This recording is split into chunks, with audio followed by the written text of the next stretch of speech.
Poche novità rispetto ai giorni scorsi, sarà una domenica di bel tempo e anche molto calda. Vediamo il dettaglio. Sul Veneto sempre sole e bel tempo per la persistenza dell'anticiclone Hannibal, possibili soltanto un po' di nubi sparse qua e là.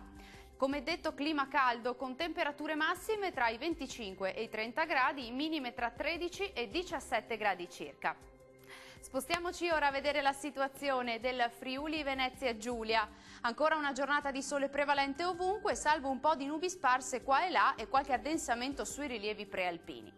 Temperature massime intorno ai 25-27 gradi, minime sui 16-19 gradi circa. Raggiungiamo infine il Trentino Alto Adige, sole e bel tempo ovunque, anche sulla nostra regione, poche velature innocue sul Trentino. Temperature massime in aumento e comprese tra i 28 e i 32 gradi, valori notturni attesi sui 14 gradi circa. Il mare sarà generalmente calmo, i venti deboli meridionali lungo le coste e da nord-est al largo. Dal meteo è tutto, arrivederci!